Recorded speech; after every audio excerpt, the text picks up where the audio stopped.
We're on with Jack Spirko and John Willis. How you guys doing this Tuesday morning? Great. Tired. Great. Why are you tired, Jack? I don't know. Some crazy group guy and a chick asked me to drive all the way to Tennessee for like a week, but it was fun. But you got to drive that car. I did get to. That was the first time I really got to open it up long term too. That was pretty fun. Yeah. Well, we just got back from SRF yesterday too. What'd you guys think of the event overall? Tell me your thoughts. Tell everybody your thoughts. Guys in the audience, if you have questions, do put it in all caps and we'll start and I'll feed them in as we can. And the other thing is, if anybody pretending to be John Willis, Jack Spirko, or Nicole Sauce asks you to go off in private chat and send them Bitcoin, that's not us. We would never do that. I won't even message you. Like, I'm not even not that I'm asking for money. I won't even reach out to you. So yeah, where'd that go? He just probably had a blink. So John, you get to say your impressions of Self-Reliance Festival. That was like, weird. I don't even know yet. You know how you decompress and like it's just still. There's so much of it there that it has to settle a little bit to even form all the thoughts. Incredible, out of control. So much there. Like I don't even know some of the people that present. Like I couldn't even tell you everything that presented, all the presentations and stuff. Every time I went someplace and I'm bing, bing, bing, bing, bing all over the place, but there's a group of people everywhere. And they're simultaneously almost the entire time. There's 3 different lectures or, presenters presenting at the same time. It's awesome. Awesome. I kind of felt like the biggest upgrade was all of the demos. Like the dude with the gray mill that he was running off the tire on his truck where he hand carves the stones. And then the sawmill dude, I'm like, I think I need to get one of these. And I'm like, how much does this cost? He's like, $50,000. I'm like, I think I need to hire somebody with one of these. It was amazing because I've watched these YouTube videos of people that get their own band sawmill. And they're like the $3,500 to $10,000 one. And it works. But it's, all day to cut a small pile of lumber. So they're like 6 months to cut enough lumber to build their cabin or whatever. This dude was zipping. And it was freaking perfect. And you also could tell, like, it wasn't just the machine. Like, there's an art to that, and he knew exactly what he was doing. But watching him take this piece of pine and cut a certain amount of, like, 2x6 out of it, and then leave a freaking 6x6 post that was actually 6x6 instead of, like, whatever the hell they make a 6x6 now. So that was pretty badass. So what you get for that $50,000 is human being doesn't have to touch the wood. The machine puts it up.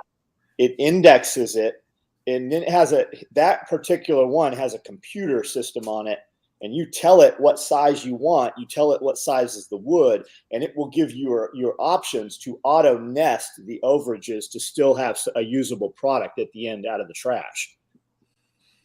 And that was pretty amazing how automated it was. He was still doing something though, where he was measuring where he was leveling, I guess, and making sure the log was level. And like you said, the only time he had to touch the log was to get it to the machine. So he had a log jack, and he would roll it up to the machine, and like a crane picks it up and drops it in. I'm like, that's the way. That's the way right there. And in a perfect world, you use just a little mini X with a thumb on it. And even for chainsaw, you lift that up and bucket, you cut up your lumber. And it's like Outdoor with the Morgans they're tied in pretty tight with Wood Miser. And their whole channel started just as a firewood channel. And it's enormous now, the channel that they have. It was pretty cool. And then the dude that had the mill, that dude's got the full-on mountain man Tennessee accent. Yeah, he needs to totally this year as a viral thing around Christmas time, like right after Thanksgiving. He needs to read "'Twas the Night Before Christmas" and just put that out as a YouTube video. I guarantee you that dude will get millions of views if he does that. Yep. There's actually a redneck version of The Night Before Christmas because I had Tactical read that once. It's hilarious because they change all the words and redneck guys them. He needs just to read the classic version, right? I would listen to that over and over with my grandkids. Yeah. Salima says, I miss one festival and everybody else decides to go. That's what happens when you miss it, Salima. Guys, my feed. John's having a little bit of internet problems for some reason. My so Little Max headroom action. feed, both he's good. of you are slowing down. Yeah, so he needs to maybe. I wonder if he's on the right internet connection there, or if we're just having. Oh, John's back. He's back. Maybe he's So not back. John's on Starlink. My stuff's good, but I'm not seeing either of you guys. Jack's talking super slow motion. Nicole, you keep cutting out altogether, and then mine blinks. So Weird. I don't know where this is. I don't know what's up. Okay, so guys in the comments, are we cutting out? That's the question. Tell us in the comments, are we cutting out? Which one of us is cutting out? That might help us figure it out. But Jack and I are seeing each other. And John, we just heard you. Are you back? I'm here. Yeah, he's there. Okay, good. Yeah, Looks like it. The whole time Jack was talking about the Redneck Christmas or the night before Christmas, it was super slow motion. Okay. Audience They were is saying it's John. We get to blame you, John. John, okay. Yeah, I might duck out of here if that keeps happening. Yeah. Hopefully it doesn't. Hopefully it was just sometimes intermittent things happen on the streams, and that is how streams are. Okay, you guys ready for the first Chinese fortune of the day to comment on? All right. The best way to navigate through life is to give up all of our controls. I want to hear what you two have to say about that one. Yeah, we're not doing that one. No. I would say you could modify it to all our illusionary controls. I would agree with that. So there's a lot of shit people think they control in life that they don't, and that therefore they actually give up control of what they do control. So, yep. Otherwise, I'd say that's a failure as a fortune. Let's tell that one to two alpha males. How do you feel about giving up all your control to navigate life? Not happening. And all in life, in other words, like all at all times. Like if I'm in a situation where stuff's messed up and I don't know what I'm doing, and somebody there clearly does, I will totally drop in behind that person and let them lead that. But my whole life, you can go screw yourself. I'm not giving up control of shit. All right. Okay. So, Jack, you've been talking all about October 4th and keep your eyes out on October 4th. And the first thing I saw from you this morning is, see, I told you. And you posted on Twitter, and all I'm seeing is everybody's like, what? Jack, tell us what. And I told people you'd say something on the podcast. So on the live stream. When the whole shit started with Russia and Ukraine, I said the best you get out with now is these territories that have been in a civil war with Ukraine proper for 8 years that no one talked about is actually what it was, which is a civil war. Russia will somehow control at the end of this thing. And so a lot of stuff was coming up about October 4. It was on October 4, we're going to nuke each other. And I didn't say much about it publicly because I didn't want to dogpile under that crap. But what I told you over a few Manhattans this weekend was watch October 4. Russia will pull back into the territory it actually wants to control, declare it under Russian protection, some sort of sovereignty, either Russian territory or sovereign into itself under Russian protection, and then say, don't fuck with this. Well, that's exactly what they did. Of course, immediately, Ukraine forces are invading that illegally annexed territory, which whether you believe it is illegal or not, that's what's happening, right? And this could be really bad long term because now what Russia will say is any attack here is the same as an attack on Russian soil. And so as long as that stays between Ukraine and Russia, which it isn't, but the way that it is right now, there's this really tenuous balance. But if Europe, the United States, anybody fucks around directly with that, I mean, that is your precipice to World War III, which is totally avoidable right now. But do you not feel like they want World War III? That whole industrial military structure, we have to establish the economy, and for them to be able to graft money off of those big contracts. Yeah, that has to happen, and it's not currently there. But this would put that all back in motion. They need another 20-year war. Yeah. But they don't benefit from an actual full-on.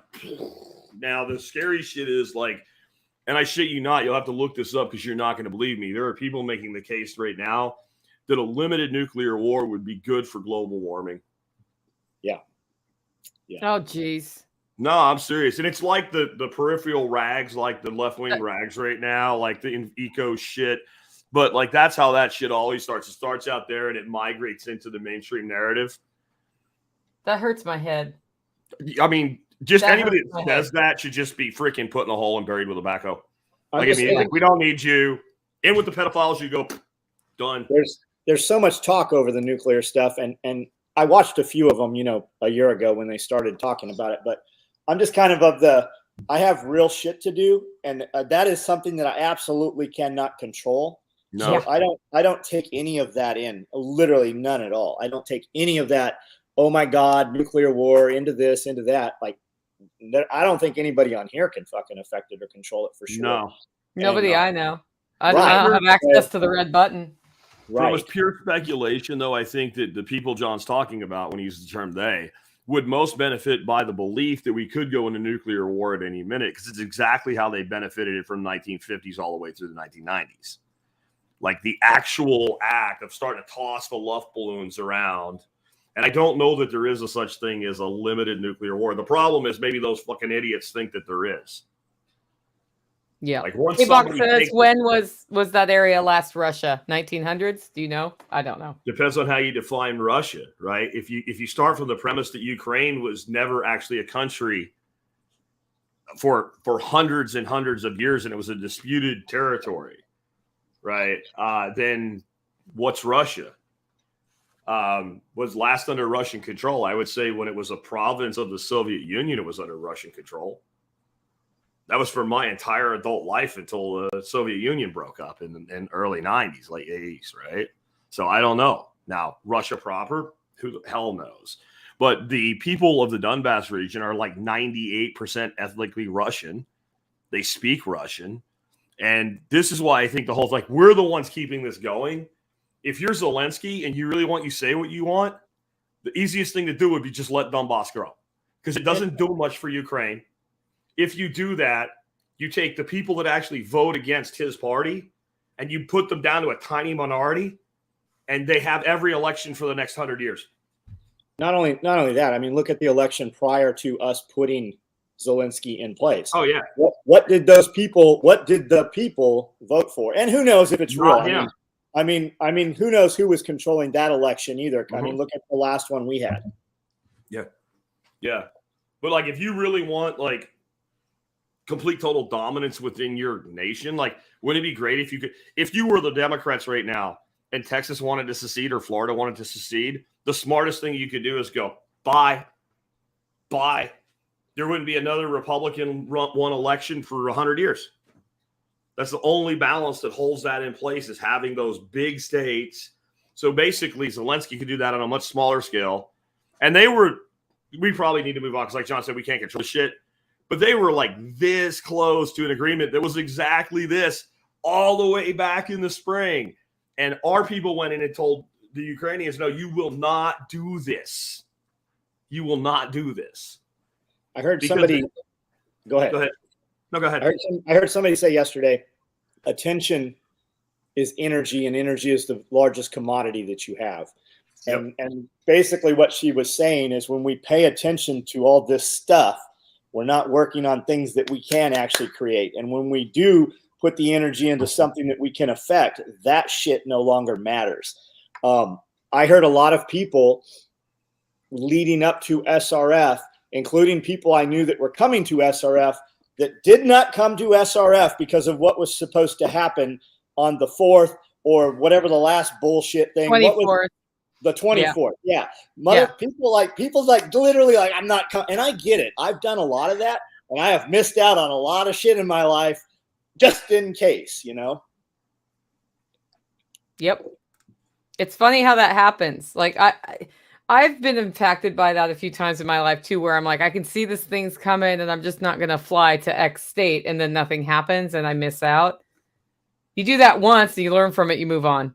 I feel like I do it because I am comfortable, right? It's just comfortable for me to not have to make the action, and therefore comfort always breeds complacency. I have a lot of complacency in my yearly calendar just built off of comfort, right? And I think I use those more as an excuse than them actually being a real reason.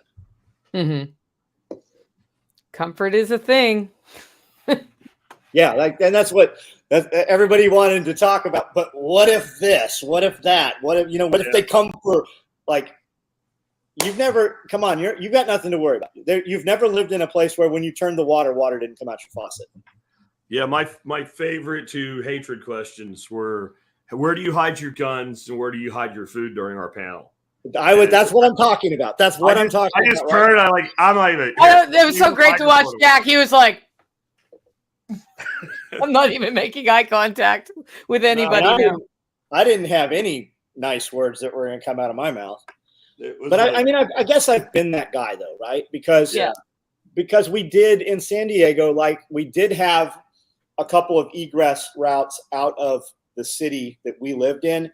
And we did have fuel cans stashed on the route on the way. And we did have buckets stashed in places. And the question always was, once they come in along these roads or where we have this stuff, once they come in and put fences up, what is the value for us to recover these things versus just writing them off? And the problem would always be if somebody did have firearms stashed there, and especially if they were a firearm that could be traced back to somebody, right? It's never a problem till it's a problem. It's never a problem that a person has stuff until the tornado picks the safe up that has the stuff and launches it, 5 miles away when it lands. And that's when the issue ensues. Yeah, yep. I mean, I think egress out of cities is a great idea. I have a whole series on how to do things like that, but it's less about stashing stuff along the way. It's like, hey, there's a giant hurricane that's about to destroy the island I live on. Maybe I should get out of here, eh? Right? Like just happened in Florida.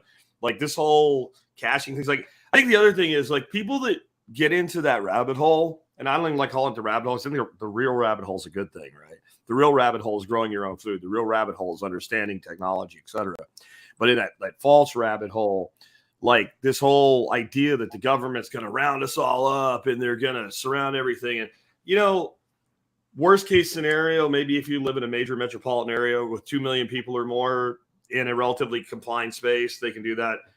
The hyper competent nature that would be necessary to surround places as remote as Camden, Tennessee, or the Holler, or dare I say even my unincorporated area of Tarrant County that's not that far from Fort Worth. Our government does not have that capability, right? So unless you live in these urban shitholes, shut up and go put your garden in. First of all, I don't think they could even find the Holler, much less get to it. No, they would fall off the side of the road into the creek on the way. I dare a deuce in that. Like the competence I've seen in military truck drivers, take a 5-ton freaking cargo truck and drive up that road. You won't make it. Right. There's like I've seen a semi in the creek here on its side.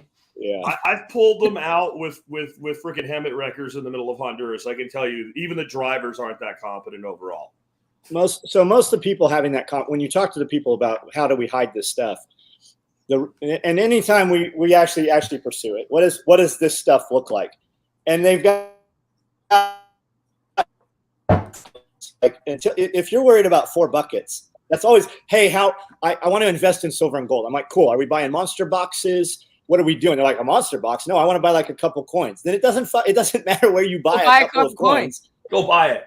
Yeah, I think they have the conversation, I think for entertainment maybe, right? And I think that the entertainment, it just suppresses the action. Like you want to store a bunch of stuff, go buy an old building, put all your shit against an internal brick wall, and then brick between that, right? But I don't have enough money to buy a building. Well, you've got a lot bigger problems. I don't know what to tell you. Yeah, you do. Yeah, and I do think when people first see, they wake up having thought the government was there to help them and to help people and taxes are paying for that, and wake up and they see what's really up. It is natural to have fear and to be like, they're going to take all my stuff. And it's hard, I think, initially to have the context that you don't actually matter to them. No, your 4 buckets of stored food or even 25 buckets of stored food matter not at all. So during COVID, most of these people, the amount of food that they have, if the thing they're afraid of happens, by the time the government would get to the point to want to go out and confiscate their food. They're already fucking out of their food and starving anyway. I mean, just to be blunt, like these people have like 4 weeks of food, and for a lot of them, it's kind of like when you get a little bit of money for the first time, like you never had any money before, and you start worrying about what do I do with my money? You know, people, I need to invest. Well, how much money do you have? $5,000. Shut the fuck up and keep saving. Right? That's the response to that. So they have like these buckets of food, and they've invested their whole life in it. It's natural to think somebody's going to come take it. But in the scenarios that these people are working out in their mind, that food is gone before anybody comes to take it. Your problem is you don't have enough, and you have no plan for ongoing sustainability of making food. Unless you're rich beyond the means of 90% of the people who will listen to this, you will never store enough food to exist without the need for anything from an outside source or your own production systems for like a year, let alone 2 or 3 or whatever fantasy these people got from watching Red Dawn for the 87th time. So you need a way to produce food, and you need to let go of the fear, because you'll never do the shit you need to do while you're walking around in fear. You just won't. When you have $10,000 or less to invest, you don't have anything to invest. You invest that in yourself, and you put yourself into a position where you can make $10,000 a week or a month, whatever. But $10,000 is nothing to invest. That's just how that goes. And I know where this is coming from. We have such access to prepper fiction now. And especially a new prep, I do it myself every day. Instead of watching YouTube and one of your favorite YouTube fear prepper channels, oh my God, with the clickbait, instead I listen to, prepper fiction, right? And we have such prepper fiction now that we've got 15 books in a series. So I've got a month worth of prepper fiction. And the common theme in all of these stories is that we're going to turn the electricity back on, but for your town to get it, everybody has to turn their guns in. So you have half of the town fighting the other half of the town, and they're telling on this half, and you can turn your stuff in, and we'll put you in these comfort camps, which are basically a work camp is what they turn out to be. And that's a huge theme. So people just breaking into the genre, we used to have to get on AR-15 and go to prepper fiction, and we used to actually have to read it, and you'd spend hours. That's how I met David Crawford. That's how my name is on the back of his book. Nowadays, we can just put the earbuds in while I'm working on the farm or while I'm walking around pretending to ignore people, and I can just absorb that. So I think that's where a lot of that comes from. Now, during COVID, our sheriff is very solid. The chief of police, however, said 10 o'clock curfew, we're pulling over everybody we see. Well, James tested that. James is like, hey, at 10 o'clock, we'll be driving around and we're going to Walmart. Does anybody want to go? They pulled over a couple of people. That never happened again after that, but the thought was there for sure. Yeah. I love this comment from Kerry Brown. He's from Stronger Resources. I've decided to sacrifice a certain amount of OPSEC in order to have people to our place to learn and build community. I'd rather those people be able to take charge of their lives than live in fear. Right. And with that said, I think everybody can find this place. But when it comes time that multiple people from different directions want to come to this place, they're probably not going to be able to get down the interstate, much less get to the exit of the interstate. Like if there's a mass exodus, it only takes Boo Boo LaFufu ran out of gas or got a flat tire. And I mean, we see what that looks like on a daily basis. Imagine if you had 5 or 6 or 10 of those. Is it a concern? Yes. But I mean, once you hit the interstate, it's a 35-minute drive to even get into the town. And it's only a 2-lane road. I mean, it wouldn't take a lot of stuff. And there's a ton of farmers with deer rifles. So, because we do see that question a lot. And it's weird because the people bringing the question up are usually pretty rabid and shitty about it. And I feel like, and I want to go, well, you've clearly got nothing going on. Do you think the government doesn't, I mean, you typed this out on something. Do you think the government doesn't know where you're at? Yeah. Yeah. I also think like this whole roving hordes narrative is the dumbest thing I've ever heard. It makes interesting fiction, you know? If you get past the over technical manual level of describing every piece of equipment, Patriots the Coming Collapse was kind of interesting to read. Yeah. 15 years ago when I read it. Yeah, the first one. But this whole roving horse thing, like, so look where this shit has happened. Look where this shit has really hit the fan and say, what happened there? And then you could probably say with reasonable certainty, it would look something like that. So I've interviewed like Selko from the Balkan Wars. Yeah. And what he said was very simple. Like the people that were like, I'm going to like hoard a bunch of shit and be all by myself, they were fucked within weeks.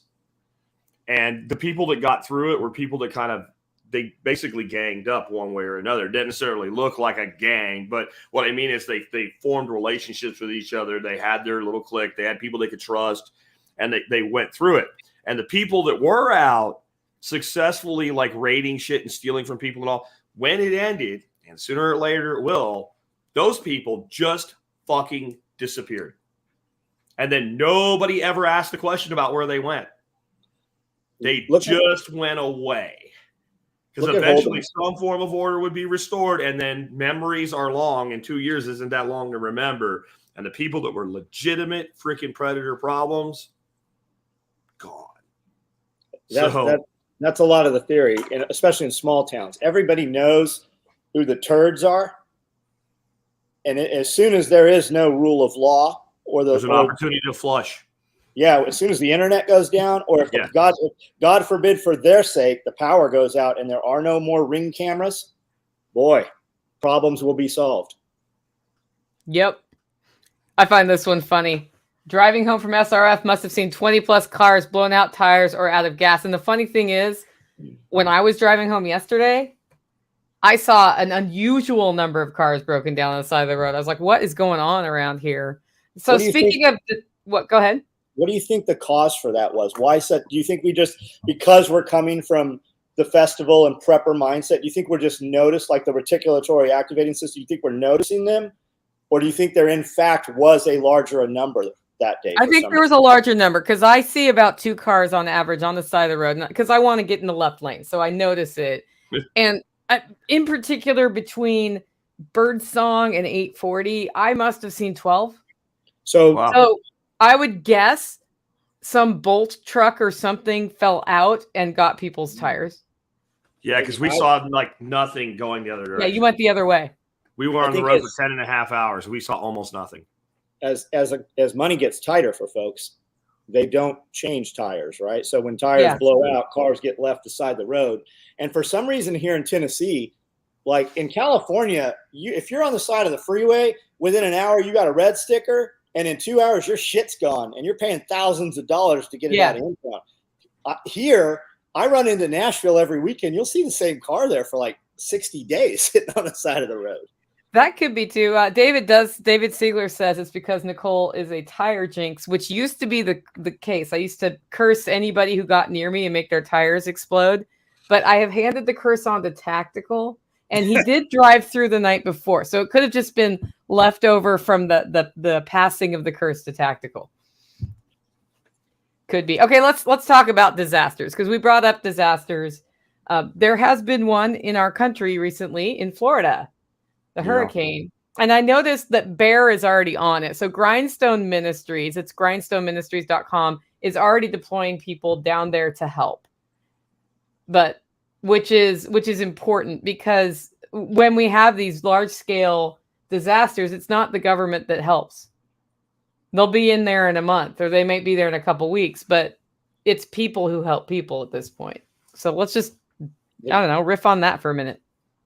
So the government actually, for some people, I'm sure the government helps, but having been there with Bear and having seen that and talked to multiple people that were there in Kentucky, once the government gets there, what the government was doing to a lot of these small homesteads is they're like, hey, we're gonna lock this area down. We're gonna give you a check for $5,000 and you have to evacuate. They basically condemn the property. And it's not even though they're condemning the house, they're literally putting these people who they're giving them $5,000 and they're like, take it or leave it. This is what you're going to get once the FEMA comes through.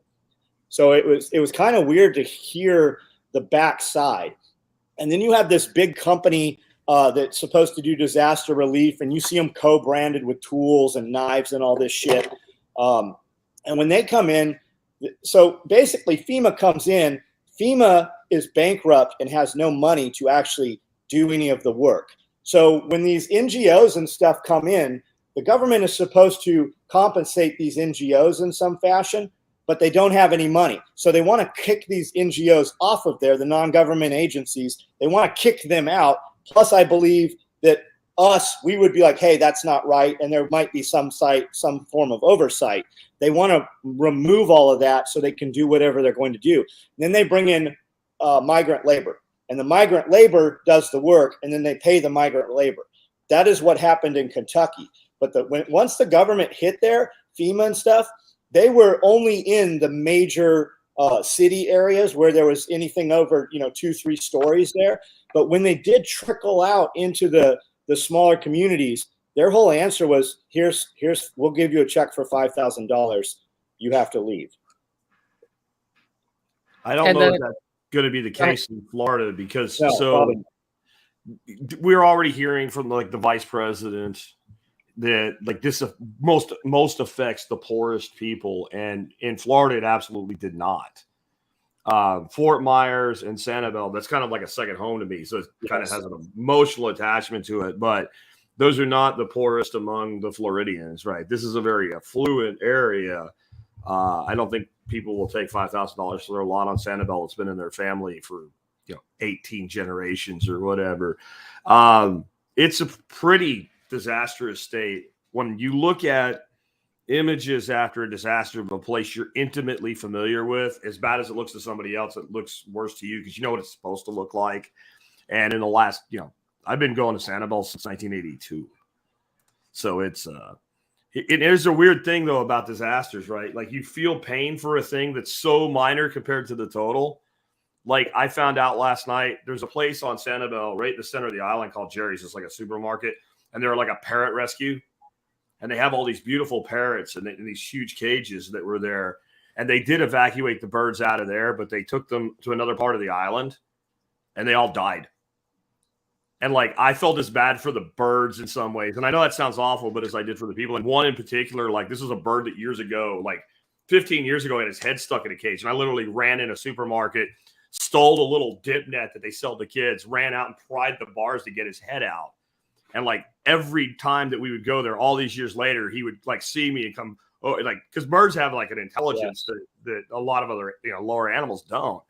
And like and I was reading this whole thing, and I'm like, oh my God, the birds, and like what had happened is they evacuated him to this other part of the island where there's actually more birds as part of this rescue, and everybody thought the birds, so nobody did anything.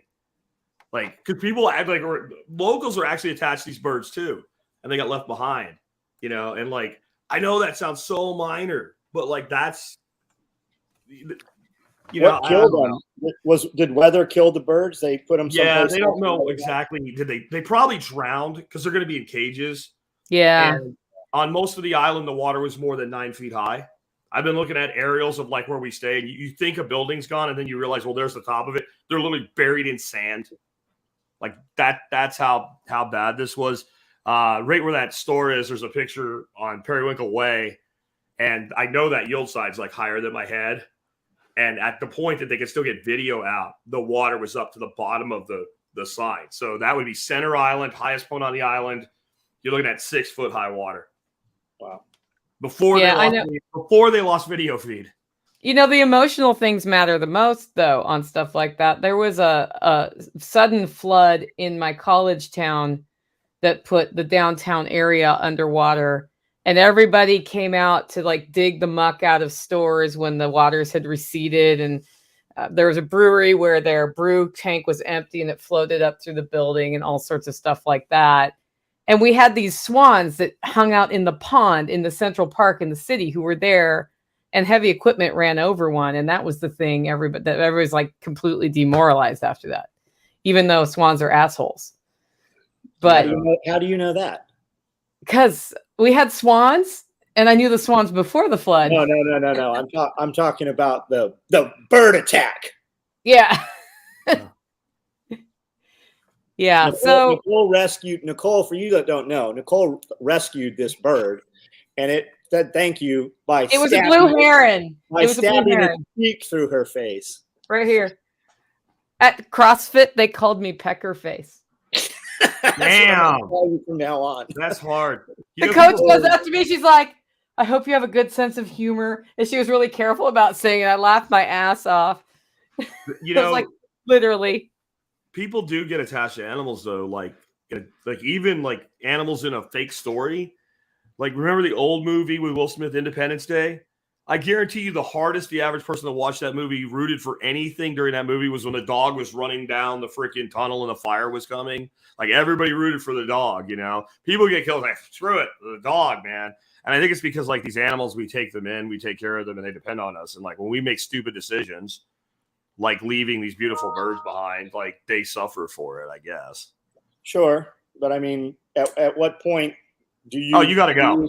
You got to go. lose your life trying to save, you know, the rabbit. No, you don't do that. No. Yeah. I think the thing of this was like, so there's about 6,500 people that live on Sanibel, and probably 5,000 of them would have took one bird with them.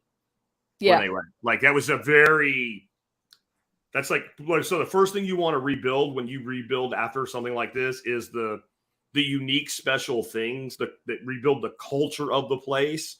And like, that's how attached people were. And what people are upset about is that they got the wrong information. Like, hey, it's fog of war though, man. I'm not picking on anyone. I'm just saying, like, that is the thing that hits people because it's so symbolic. In 1999, right here in Fort Worth, Arlington area, we got hit with one of the worst tornadoes to ever hit the Dallas-Fort Worth area. And it blew the windows out of the Bank One building in downtown Fort Worth. And I mean, when people looked at it, we were still pretty close to Oklahoma City bombing, and that's what everybody said. That's what it looked like. And a restaurant that was just been here for 80 years called Riata, that was on the 19th floor of that building, and they went in and rebuilt while there was still glass missing from the building, and it was like this big, like, Fort Worth is back, and it is those types of things that rebuild communities. Now, then the freaking insurance company condemned the building, and the people that own Riata lost $9 million in the rebuild and were unable to get much recourse for it. And they went and they just built a brand new facility, just off of where they were, where they're at today. And it was still another thing, like, we are not going away.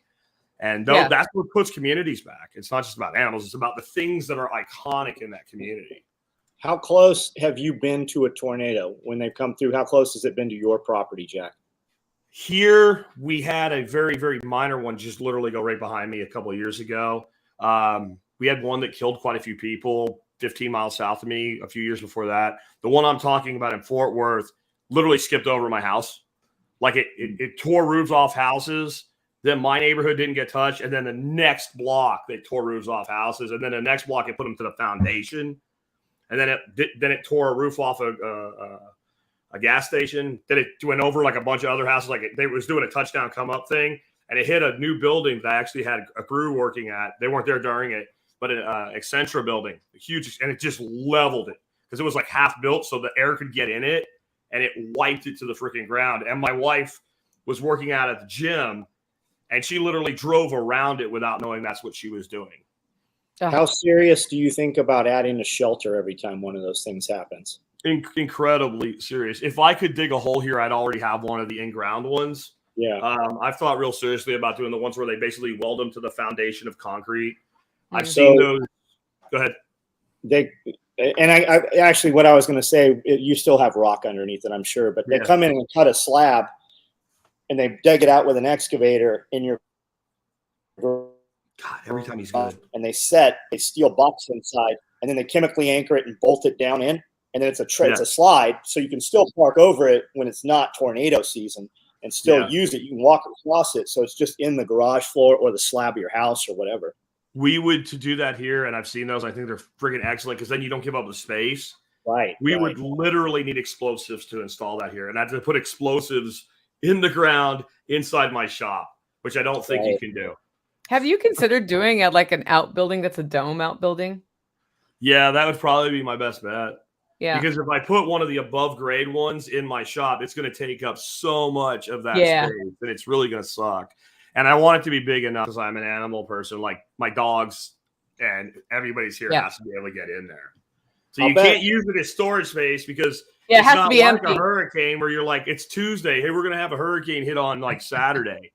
Like, everything's beautiful. And then some days that there's a potential there's a for chance. it. But there's days where, like, everything's beautiful, forecast 10% chance of rain. 4 o'clock, some shit blows up out west, and by 7 o'clock, it's here. I'll bet you could bring in it would take a really big excavator, but with a jackhammer, man, I'll bet you could put some holes where you want them. It's way harder than you think. It's like the kind of excavator you're talking about, because when they put pylons in for highway extension over here, like they're there for days to put one freaking pylon in. Got it. So a few years ago, there was a wildfire that went through a town called Paradise in California, Northern California. And there are only a few roads in and out of Paradise. Oh, I remember that. My family's from there. So my cousin found out about the fire, and I think two or three dogs she was able to find, and any animal she grabbed got shoved in her car. She got out with her life, and that was it. And when she came back, of course, none of the other animals were alive. And things from in the house were outside the house. And she was like, every time she found one family heirloom that was salvageable, it was like this big deal. So really that made me really think, like, if I had a tornado scale of thing, what would I grab if I had 45 seconds to get my butt out of the house and into a shelter? And how is that organized? Because I don't have time to open the safe at that point to get whatever out of the safe. So that goes back to a lot of Jack shows. Because the things that you would need to grab that are most important to put your life back together, if you already have duplicates of those, that answer would definitely change. That would be a different answer at that point. Yeah. Yeah. You have to, like, anybody that hasn't listened to it, and I've run it as a rewind a couple of times too, just go to the survivalpodcast.com and use the search function and look for documentation. Yeah. And the documentation package I outlined there, that was early too. I did that, like, it was episode 100 and something the first time I did it. And there was a master sergeant, Marine master sergeant, who came up to me at the first dirt time I did. And he said, you literally left nothing out of that. And that was like one of the first big time pat on the backs that I had from somebody at that level. We should throw the link to that in the show notes, Jack. Scott Anderson. I'll find it. Scott Anderson. That's who it was. It's funny how he does all this shit. He was in my shop all the time in Oceanside, constantly.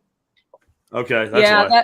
That episode's great, and we put off doing the documentation. And it's funny because we did this keto challenge before Self-Reliance Festival. The biggest loser of weight is actually Mike Vertrice, who lost 53 pounds. He was not at the festival, but he texted me, and he was like, I've lost 53 pounds, and I feel so much better.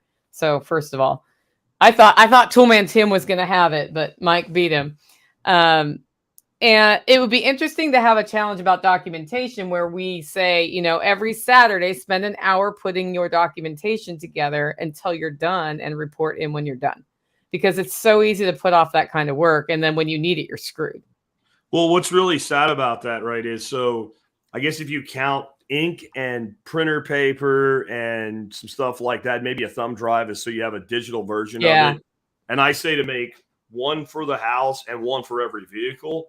It's pretty much free. So you have all these people out there trying to spend money on Mountain House and shit like that. And let's say you were on Sanibel Island and you had a whole bunch of Mountain House, stored in the part of your house that's not actually a house because they won't let you build a house there because flooding happens. And you had all that shit down there and you were ready for the apocalypse. What good did it do you during Hurricane Ian? Right? So you have all this money invested in all these things. But one of the things that made me do this episode was there was an article that went out about refugees in the Middle East and what they brought with them. And it was that kind of thing. It was proof of who they were. It was, a method of a cell phone. It was data. It was the little bit of money they had in some way that they could hide it and secure it. And I was like, the stuff that you might most often need in a true disaster, because these weather events, these are more likely than most of the other shit people fantasize about, is the stuff that lets you reassemble your life. Like bank account numbers, right? How to get in touch with the right people at your insurance. Picture of your driver's license? A picture of your driver's license, things like that. Or I literally have in mind several different directions we could go in some sort of major natural disaster. I have cool hotels that will let me have my dogs. And people are like, you're going to bug out to a hotel? You fucking A-right I am. You're fucking A-right I am. You know what? It's fucking comfortable there. I'm not going to a freaking national campground or some shit like that. And they're all going to be booked. That's why I have the fucking numbers now already. I'm not looking for a pet-friendly hotel, right? I already know who to call. And if that one, like 2 is 1, 1 is none, 3 is for me, 4 is more, 5 keeps you alive. Like 3 routes out, 3 ways each route, and 5 freaking hotels that are pet-friendly along those routes. So yeah, I will totally whip out my freaking credit card. And the way I look at this, like when you have something as dangerous as Ian was, let's say you left, and let's say it took a different route and it didn't hit your house. Okay, I took a couple days of vacation that I really didn't plan on. My dogs got to go for a ride. You know, we ordered room service and we go home. But if everything gets fucked, I'm not there. I've got my life, my health, my ability to put my life back together, all the things I really need, and we can figure it out from there. But if we're dead or stranded on a rooftop, like then I actually have a problem. I had some people in my Airbnb a few years of hurricanes ago running from a hurricane in Florida, convinced her family to get out. I let them have an animal in there, and I don't usually, because I was like, if you're escaping the hurricane, animals are okay, and your rate is half. And we sat around the campfire hanging out with them when the hurricane changed direction and never hit her town. And her mom was really mad because she had left and followed her. I was like, listen, I'm proud of you for doing that, because hurricanes move at the last minute. But had it gone the other way and you stayed there, it would have been way worse. And this was just a fun trip to Tennessee now. Yeah. I mean, no this problem. one just could have hit anywhere from south of where it did to Destin. That was the cone of uncertainty. And as it got closer, that cone narrowed down. But here's a perfect example. Same location, Sanibel, Fort Myers. There were a lot of people that stayed put during Hurricane Charlie. Hurricane Charlie, they were like 99% was going to go up and hit the Panhandle. It literally got to like the Captiva area and just hooked a freaking right. And it hit so dead center on North Captiva. So in the area, you have Sanibel and Captiva, and they're connected by a bridge. And then there's another island called North Captiva. You have to get there with a boat. For a while, there was North and North Captiva because it's such a narrow island. Hurricane Charlie sawed the island in half to where you could drive your boat between the 2 pieces of the island. And that had just a couple of years ago actually kind of like nature healed it over and it reformed. So a lot of those people that hung out, they believed the forecast. And it was literally like, it was a matter of hours. It was like 8 hours before it hit. Like, holy shit, get out and not jump early, man. If you really think you need to go, because nature doesn't give a shit. Right. And I think it's interesting when we started out with, the government's going to come take my food or whatever. Like, Mother Nature don't care, man. And I don't care where you live. There's the potential for something. I like some of the safest places are like Utah, parts of Idaho are pretty insulated from big time natural disasters. But even there, I mean. So you guys ready for another fortune? Sure. These were actually sent in by listeners last time, by the way. Awesome. So if you want to send a fortune in because you've been out to Chinese food, you can take a picture of it and email me, Nicole at livingfreeintennessee.com. Nobody mailed them. They just sent me digital copies. If you go to livingfreeintennessee.com because you don't know how to spell Nicole, you can just click on contact and those go to me too. So this one says, you'll have all sorts of chances to make a happy encounter.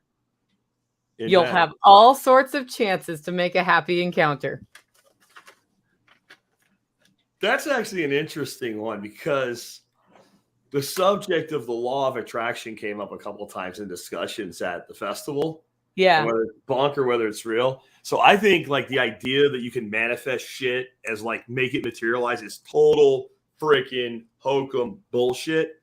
But I also think it works. And that's hitting on it because if I think I want something in my life and I'm really focused on it, then everything that is an opportunity to bend it in that direction that comes to me, and there'll be plenty, I'll recognize it instead of moving directly past it. So it works, but it doesn't work for the pseudoscientific metaphysical bullshit reason that we're given. But that's interesting. I think you do have lots of opportunities every day to have a happy encounter. That one's not a fail. Yeah. I think be in the moment, right? When you're talking to people, you never know what's going to come from that conversation. So especially like this weekend, be in the moment. The people that I am talking to, my attention is there. And I'm usually not trying to go and get away and do something else. I just sometimes you are though, right? Sometimes I have to be. It's usually when you're like, hey, where is he at? He's supposed to be right here on stage or whatever. Move. Yeah. So, I mean, I think that's a big thing, is just be in the moment. You never know where that's going to come from. A lot of people look at they try to build their life or put their life together, and they're worried about the rest of their life today, and they're not putting any attention into today. So that stepping stone never gets put in place. That paver's never there. I do think energy and perspective impacts people, though. So when your day's bad and you put more negative energy into it, you do end up making. I just remember this incident. We were recording Unloose the Goose. I get on the show beforehand, and our conversations before Unloose the Goose were way funnier than while we were on Unloose the Goose. I should have recorded those and put them out as like membership content. I get on, Jack's there, and he's like, "How are you?" I'm like, "Today can just fuck off." And he was like, "Me too." And we had this whole conversation about everything we touched went wrong. That was the show I was on, and I saw Tactical walk by my window with his finger bleeding, and I had to like take him to the emergency room. Yeah. And I was like, okay, I gave Tactical that energy, and he and I had that conversation too. So he was messing around with something dangerous in the mindset of today can just fuck off. And he did one last thing, and it today fucked off is what it did. It gave it to me. If you would just pay him a little more attention, he could stop harming himself to get your attention. Yeah. He's only been to the emergency room 3 times with the same cut on the same finger, dude, this year. I've recently had some private access to some very high performance people, and the general conversation in 5, 10, 20 people groups, they do speak about manifestation and vision boards. Like, there's a lot to this. And these are dudes that are very, very, they can go do whatever they want to do, but they do speak, like Andy Frisella being one of them, Ed Milet, Rob Bailey, those guys. And that is a very common conversation amongst them. Yeah, and it does happen. I remember when I started the podcast, and I did it for months before I even told my wife I was doing it. And then I said, like, this is my exit plan now. And I remember sitting down with her, and I'm like, within 2 years, I'm going to be on a Glenn Beck show. And it was like 20 months later, we got a call from the Glenn Beck show. So like, but it was also like, I can't believe that I wasn't doing certain things with that in the front of my mind. Like, these were the right ways to attract, not with energy, but with marketing, the eyeballs that would work for a guy like that. They would say, hey, this is a guy we want to bring in and talk to. Like, so I think that's what happens. Like, people say they're going to manifest a parking spot, and they're like, oh, I got one right at the front or whatever. Like, you know, either you just got fucking lucky and it just happened, and now you're attributing it to this, or your peripheral vision was actually heightened and you noticed the motherfucker walking in a way that told you he was going to get in his car and leave, and that he was angry. I believe like things like that happen. Like, we have so much information that we take in every day, and most of it is superfluous, so we filter because we have to. Or we'd be like some people, like some of that have mental issues. One of the problems, they can't shut down information. It's too much. It's like being a telepath and being able to hear everybody around you and not being able to dial out. So there's like 1,000 conversations in your head. And so, but if we can decide the piece we want to look for within all that information, then we can capitalize on it. Energy, mood. Go ahead. Energy, mood, tone, aura, whatever you want to call it. When you are consuming a lot of negative shit, when you're having a negative conversation, when you're talking negatively, when you're absorbing somebody speaking negatively, if you participate in that, you will find that you have more of that shit coming. And I got a buddy, and he's like, yeah, I don't do drama. And I'm like, what do you mean? Expand on that. And he's like, if it's negative, and especially if it doesn't involve me, I don't need to hear it. That gives me more time. And when we do positive shit, more positive shit does come to you. And I find that very true in my life. Whatever the reason is, it does hold true though. And maybe it's just because I operate on a shittier level when I'm speaking negativity. I mean, whatever the reason is, it does work though for me. Yeah, I think it doesn't matter why it works, right? Right. It doesn't matter why it works. I don't think. It's just when you set goals and you have a plan and you're like, I'm going to get on Glenn Beck or whatever your thing is, and you're looking at that every day and positive about it, every decision you make, or many of the decisions, probably not every, helps you go that direction. Correct. And that could be, you can do it with a negative focus without even knowing that's what you're doing. Right? Like you can do that. But I do think there's something to it. Like, have either one of you ever had this experience? Like, you see a guy and you know he's about to pull out from a stop sign and you can't see any other cars or something, and you just like, I'm not gonna go because this motherfucker's about to get hit. Yeah. And like 2 seconds later, I remember one time it happened with my wife. I'm like, this motherfucker's about to get hit. And she's like, what? Bam. You know, and she's like, how'd you? I don't know how I knew, but I just had this like vibe of like, this dude's about to get hit, and I don't want to be part of it. Yeah. People will be like, I had an angel. I don't care what you had, as long as it worked out. Yeah. Yeah. I heard that today. A lady had an angel because she found some of her artwork in the rubble of her house. And I'm like, man, you need to get your angel like protecting your whole house. Whole house insurance angel.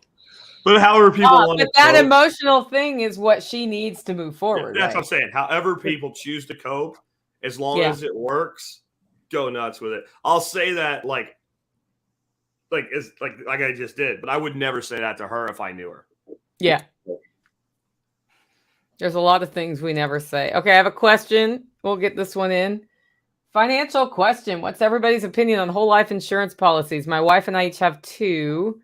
It's our only form of investment savings at this time. None of us want to answer that. Okay, Jack, go. Go. Okay, whole life insurance is not an investment. It's an overpriced insurance product. And if you were taking the money you were spending on a whole life insurance policy and using term to insure your death, which is the purpose of life insurance, and actually putting away investing, saving the balance of the cheaper cost into decent investments, you'd be way ahead, and you wouldn't tell me it's the only investment you have. It's not really an investment. That said, there is cash value to it. At least it's there if you end up deciding to go at it. But it's like, I wish you would have asked me this question before you purchased it. It has been traditionally used as tax shelters by very, very wealthy people that want to make sure some of their money goes to people that maybe are not in their trust or something like that. But if that's the only thing you have, it's not you. Never confuse a product with a product that is not, right? Like if I was going to buy a sling from John and tell him like, I'm going to use it as a dog leash, he'd probably say, go to Joe Riles and buy a dog leash. I built a sling for a rifle. So whole life is not an investment. It's an insurance project, and it's an overpriced one, and you shouldn't have bought it. I don't know what to tell you to do because I don't know your total situation now. Okay, how about this one? I heard somebody the other day say that very wealthy people use property to collateralize money to buy other property and use insurance to cover when they die to pay off all of their debts. Okay. Then you're using insurance to insure a failure of your ability to service a debt. So it's an insurance product. Right. Life insurance to cover off all the debt. Yep. Yeah. So like if you have a big enough whole life insurance policy, you can borrow against it and then you pay the money back to yourself. And that is one of the ways that insurance agents sell that product. The problem is that most people never really have enough money in it to do that. And you probably could have bought property without doing that. So like if that's what you have now, leveraging it that way might make sense. But you also have a potential, somebody asking this question probably does not need to go straight into leveraging the one thing they have against property that they don't know how to manage. I have no opinion about it because I don't have experience with it. Yeah. So I am not in that income range. I'll just put it that way. I'll just say that I have life insurance in case I kick off or get shot in the head or something. Right. And if I'm dead, I didn't kill myself. I'll put that out now too. But I have no whole life insurance whatsoever. So what a person does is more important than what they say. Yeah. I'm not the guy to ask for financial advice because you would look at my shit and pull your hair out. I just John's advice is make more money, bitch. I've always had the ability to make more money when I needed more money. Make more money. And I operate in a manner that oftentimes I'm broke, so I have no choice but to operate and make more money. Sleep faster, work harder. Yes. Sounds like John. Well, that does bring us to something I wanted to talk today, and that's the mindset you need to make money. Because, having just gotten out of Self-Reliance Festival, you meet a lot of people in a lot of different personal situations. They're there because they want to make a difference in their life. But I had a lot of poverty mindset conversations. The I can't do this because I don't have enough money, all of those things. So let's riff on that a little bit. Like I think a lot of those are the same people that'll be like, I'm not buying property because I have to pay tax on it. Like I try to be nice to whenever I want to be nice to people, because we started off at gun shows years ago, and I would always speak to the kids specifically. Those kids are now 20 and 30-year adults who are great customers, friends, clients. So I don't ever want to shut a guy down right 100%, right? Because maybe something will change, but I also can't be around those people too much because they are infectious. You're going to catch something from everybody you're around. So if you ask me how to do something, I'll tell you once. I'll even tell you twice. There will never be a third time, though. The third time guy, and they were here, the third time guys come walking up, and I ignore them at that point. Like I can't be involved because they're going to come in and they're going to completely sidetrack the conversation that would benefit somebody. So I just dropped a link for episode 188 of my Rewind series. The original episode aired on May 21st, 2019, and it's called Financial Strategies for the Modern Survivalist. And the first bullet point in it is the number one wealth killer, poverty consciousness. The number two wealth killer, consumer age thinking. And so, you know, you're right on it immediately. That is the number one thing that kills the ability to build wealth, is poverty consciousness. And the first time I ever really experienced this and how bad it can be, I had left the little town I grew up in, Pennsylvania. I'd been gone for a little over a decade. I took a job that moved me back to Pennsylvania, and I wasn't going to live in that area. My dad was there, so I was like kind of hunting property and staying at my dad's place. And I went down to this little donut shop that everybody hung out at, and it's like the middle of the day. It's like a Tuesday, and it's like 11 o'clock. Like, if you're of working age and you're not doing what I was doing, which is hunting for property, you probably should be at work. And there's tons of people in this place, and everything from 20-somethings to old people. And the word I heard more than any other friggin' word the entire time I sat there, just kind of vegging out and eating a donut and drinking a coffee, was cheap. This is cheaper there. You should go there. They're cheap. Or complaints that some place was too expensive. Like, they're proud of their stuff. And that meant like, don't go there. And I was like, holy shit. And I was like, I probably thought this way while I lived here and grew up here surrounded by these people. And like, I literally could, you know what? I probably don't need to eat the last piece of this donut, pitched it out. The coffee sucks, dump it out, you know, and left. And like, I'm not going back to this place. And when I told my old man that, he said, you got to understand, this place is a white man's ghetto. That's the way he described the place, you know? And he's like, it's always going to be that way. It will never be anything else. And I also decided at that point, I really, really wanted to look further away from it, where we were going to buy our property. Like, I didn't want my family growing up in that mindset either, you know? And it's really pervasive. And it stems from a belief, two things. One, that money is not abundant. Money's actually too abundant right now. There's more units of dollars than there should be. We call that inflation. But the other thing is that the reason you don't have is because somebody else does. Like, the person with poverty consciousness will always look at the rich person and say something like, must be nice, or believe that they must have screwed people over to get there, or they stole the money, or they don't really deserve it, or something like that. And my experience with people that are wealthy, they're always the ones that fight over picking up the tab at dinner, right? They're some of the most generous people I know, are extremely wealthy people, and they have zero room for poverty consciousness in my life. And the last thing I'll say before I push it back to you guys is, in like, it was the early 80s or late 70s, somewhere in that range, somebody asked whoever, like, the head dude at Lamborghini at that time, like, why doesn't Lamborghini advertise? And like, the big medium was television. And he said, because people that drive Lamborghinis don't watch fucking television. Yep. People watching TV can't afford them. I use this example a lot, and I might have gotten it from you, but there's a little 7-year-old kid sitting at a tire shop with his dad and his uncle.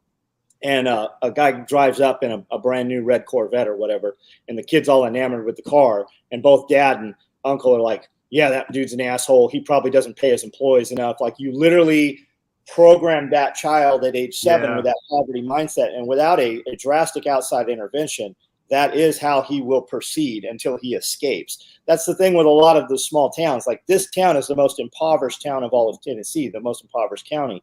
And you either get a DNA job which means your dream job is your uncle got you a job at the power plant or wildlife authority, or you join the military to escape. Like that literally is, because everything here is programmed. And we have a local Facebook group, and it's constant, like, who does the best thing? Who can be here tomorrow? I need this service at a fair price. Like, that's what I tell guys when they move here. I go, you move here, you can clean up as a handyman or a dude. All you got to do is show up and do what you say you're going to do, and be the most expensive guy. But never reply to anything that's looking for the deal. Yeah, if you're too busy, raise your price. David and I talked about that all the way back down here. Like, anybody says they can't keep up, raise your price. And they can't fathom it, man. They just can't do it. What's sad, John, is having been there a couple of times now, I look around and go, this is an incredible opportunity here. Yeah. This is incredible, massive, beautiful lake, all kinds of like real estate that could be developed, good climate to grow shit. Like, you need a good restaurant. Doing it on what was a completely ripped out. There was nothing there 3 years ago. It was a gravel 3 years ago. Yeah. And like, there's a lot of places where you wouldn't have to start with that, right? Great topsoils, like zone 6. You know, zone 6 is an explosive growth USDA zone. So much opportunity. And it is only the inability to see the opportunity and capitalize on it that holds it back. Yeah, there is $1,000 an acre property. And people come and they're like, well, where is it? Can you send me to it? No, you have to come and do the footwork. It's here. There was a man here at the event this weekend who bought 300 acres about 15 minutes from here, and he paid less than $1,000 an acre for it. It was cut. It was select cut 15 years ago. It's got several 2-acre ponds. It's got streams running on it. It's got water bubbling out of the ground. But he did something they were not willing to do. He came and found it. Yeah. Yeah. He worked for it. It's almost like, you know, there's a really good place to eat here. John, would you chew my food for me and spit it in my mouth before I eat it? Because that is too much work. Like, could you drive me there and pay the waiter for me? Because, you know, like, there's a lot of that. That's part of poverty consciousness, though. Like, if I try, I might actually have to accept responsibility. And it's a form of cognitive dissonance. Like, there's more than one flavor of cognitive dissonance. It's not just you heard a thing that conflicts with what you believe. A lot of times it is behavior that is wrong for you, and you know in your heart that you're doing it. It's like when you have like something really important that needs to get done and you just keep procrastinating, you start being a dick to all the people around you. That's a flavor of cognitive dissonance. And a lot of people live that way to the point where there's this thing they talk about that they want. They're never going to have it, because it requires a level of responsibility that's uncomfortable to assume.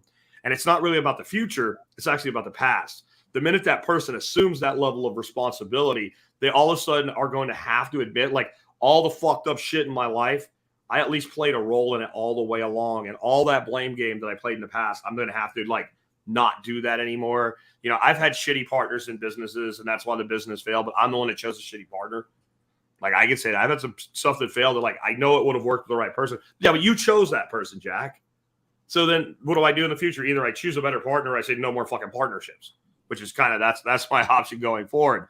But yeah, like that's very hard for people to do, because the minute I say, like, I can change the future, I have to accept responsibility for the past. Yeah. And there's a difference between poverty mindset and evaluating the cost of something against what you're going to get out of it. Sure. I've really been focused this year on that latter thing of saying, okay, purchasing decision. How much are we putting in? What are we getting out of it? And does that make sense? And sometimes I make decisions not to buy things because it doesn't make sense for me. But that's very different than, where can I get the absolute cheapest brake pad to repair my car? Yeah. Or I know somebody who was very proud of himself for spending 2 weeks on and off on the phone with Verizon, managed to whittle his monthly phone bill down from like 90 to 60. And I was like, but how many hours did you spend doing that? Right. How much money do you make a minute? Right. And how long is that going to last? And, you know, it's not that it's bad to ask for a deal, but sometimes the time you spend messing with that and the resulting drop in quality you get out of that is a huge, and then all of that takes time. And then when the thing doesn't work right, or you have to deal with the jinky that comes out of that, that takes time. And all of that time is time you don't spend growing something you want to grow, working on something you want to work, learning something new. Yeah, my classic example of that is always garden hoses. You buy cheap fucking garden hose, you just fucking hate yourself. You're fucking retarded. I'm sorry, you're just retarded. Like, yeah, like you just don't do it. You don't do it because it's gonna suck the entire time. You're gonna get rid of it in a year or two. You would have been so far ahead. And when I say that, I get people sometimes push back and go like, "You literally worry about that over something as inexpensive as a garden hose." I'm like, that's why I have money and you don't. Like, it's those little decisions over and over, compounded over time of, yeah, it cost me more today, but across 10 years, it cost me $150 less. But how many times did I make that decision that cost me $150 less in time so I could buy quality early on? And I didn't have to fuck around and lose time and get pissed off and throw the hose at the freaking guy that sold it to me or whatever. Like, mine just works. Like, buy once, cry once. Buy once, cry once. These hoses here are $100 a piece now. We're buying 100-foot, 3/4 black contractor hoses, and that's what we use all throughout the property for the most part. Just be careful you're buying the ones that I recommend because Home Depot and Lowe's both sell them, and they have one that looks just fucking like them. And if you're in a hurry, you can grab the wrong one. Correct. Yeah, we've got a lot of them. Yep. You can tell when you pick them up if you know by how heavy they are. Yeah, they're like very. If you pick up a 100-foot hose and it's not heavy as fuck, you got the wrong one. Yeah, because I'm moving 300 foot of hose around at a time. I'll literally take that thing and wrap it around the rack on the 4-wheeler and just drive it. Yeah. Yeah. And we drive over them all the time. I mean, we're not careful with them. So what do you say to somebody who has been brought up with a poverty mindset, realizes they have it, and knows they need to get out of it, comes up to you and says, what do I do to get out of this? What are my first couple of steps? Because I'm still doing it because it's instinctual. So then that person may want to change. They ask all the time. I gave several guys 30 minutes. I even stood with guys for an hour, and I'm like, you need to do this, this, this, and this. And they're like, okay, I'm going to do it. I'm like, you're probably not going to do it. I always end with that. Like, you're not going to fucking do it, because I want them to be like, I'll show you. Yes, I am going to do it. I want them angry about it because they're more apt to actually, because once they do one thing, they will do 2, 3, and 4. And it's usually very, very small things that will make a big change. And once you have that momentum, it's easy to keep the momentum. Yeah, getting them moving is important, but this is the hard part for most people. Most people that are in that mindset, they're constantly surrounded by people in that mindset, and it's just painful. You have to separate from them. A lot of times they're family or long-term friends and all, and that doesn't mean you have to be a dick to them. It doesn't mean you can't sit down and have Thanksgiving dinner with them. It doesn't mean you can't exchange presents at the Christmas tree. It doesn't mean if they call you have to be like, fuck off, motherfucker, and hang up. You don't have to do any of that, right? But what you do have to do is not spend your time on an ongoing basis with those people, because you cannot separate your consciousness from your collective consciousness. That's a mythology right there. You will be like those people. And every time you say something that starts to move you in the right direction, they're like the crabs in the bucket. They'll pull you back in. Like people don't like to see people develop beyond them unless they're people that are developed enough that like you cheer when somebody that you're associated with goes beyond you until you get to that state. So look at it like this. You're a freaking heroin addict, right? If you're a heroin addict, you can't go to parties where people are doing heroin and offering you heroin. And that's, if you're in this poverty consciousness, you're basically a self-pity, self-sabotaging addict. And you can't hang out with, even if they're decent people, you can't hang out with other addicts while you're in recovery. And then remember, that means that you will be in some level of recovery until you die. And you'll have to be very careful as you build yourself up, how much time you like. I have very little time. I have people often, they want kind of mentorship or something. They want to come hang out. And like, if I can't get you to level 2 after 1 or 2 conversations, you have work to do on yourself that I can't do for you. You're going to listen to my podcast. That's the best I can do, because you can't infect me through through the audio waves. We can't save everybody, right? We can't save everybody. Why do people ask you or me or Nicole how to do things? Because they see us do things, right? So if you are around, and we have a good success rate. People spend a lot of money to go to conferences and be in rooms with people that are able to do things. But if their shit stopped working, if guys go, hey, I went to this thing and it didn't work out, and they're going to stop paying that money to go see those people. There has to be a there has to be a barrier to entry. So if all these guys giving these lectures and seminars were like, hey, all you non-performers, why don't you come on in here? I feel sorry for you. And then they're going to leave. And if I had 5,000 people come in and only 500 of those 5,000 actually succeeded, people aren't going to pay me to come and hear what I have to say. So when you deal, and it's like that, that's the price to entry, right? Dan Pena said, we used to give discounts on stuff for guys that I felt would need them, but they never executed. He goes, my success rate is 100% because it's $26,000 to be in my seminar for a week.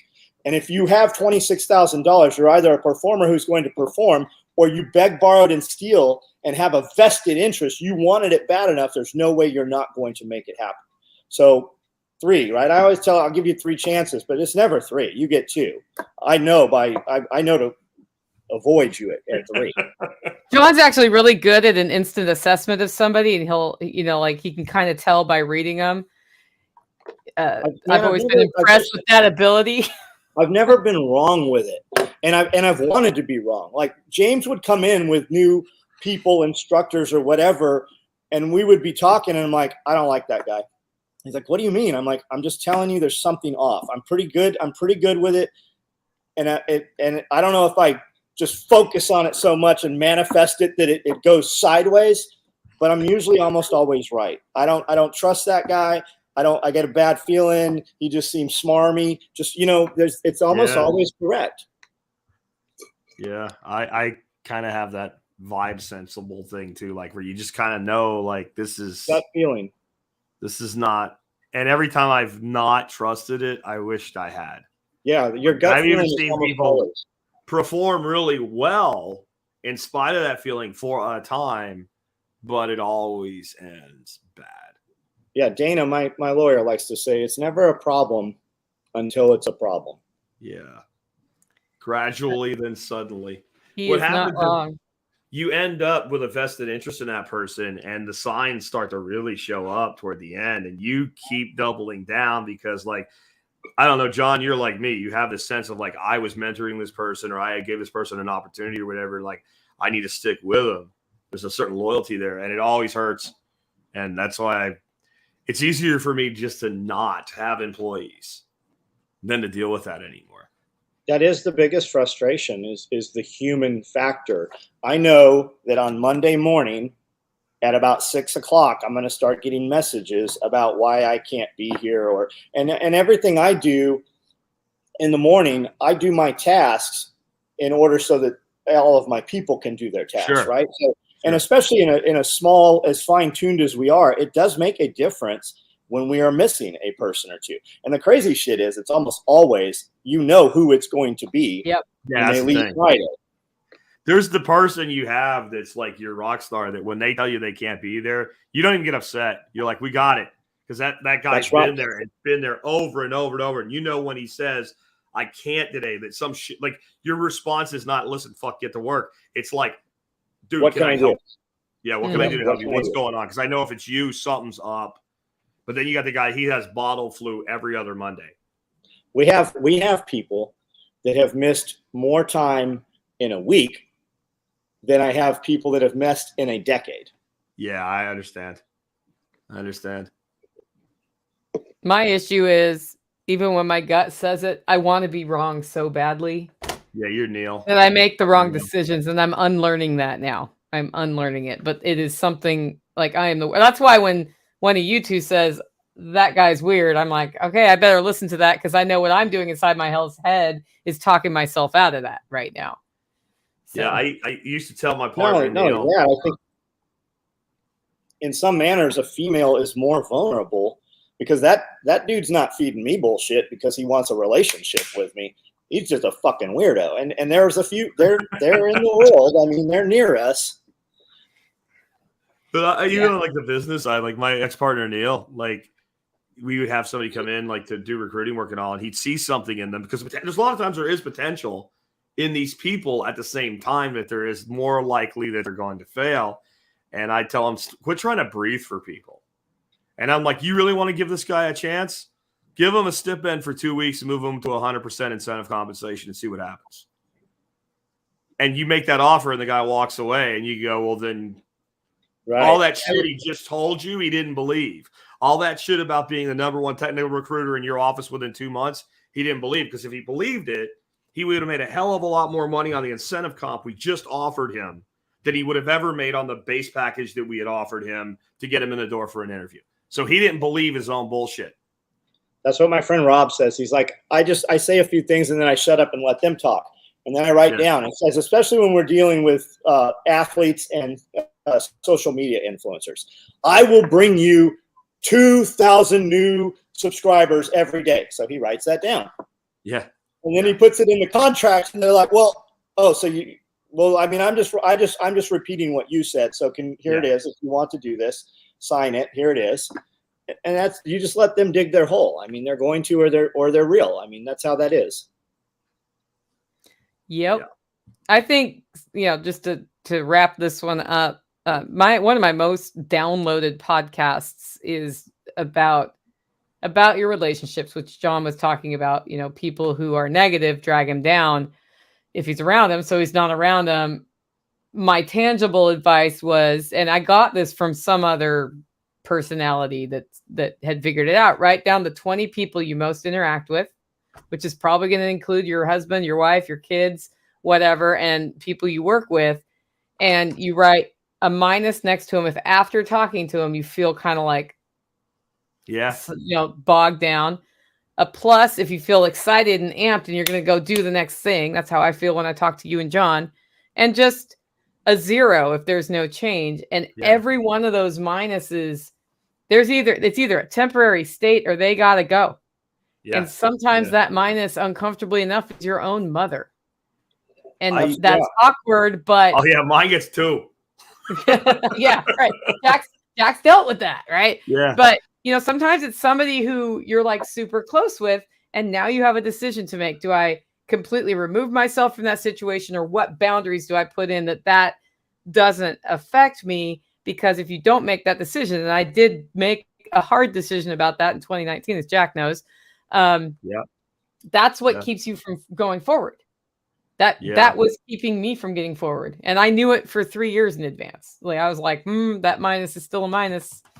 I'm going to play with that system. I'm going to play with that system. I never heard that before. I've always said, get rid of the negative. But I had a thought when you were saying like the plus, the minus, or the 0. Like I would go through that list and the first word. Like, what is the first word you think of when you think of that person? Like if it was John, I would say energy.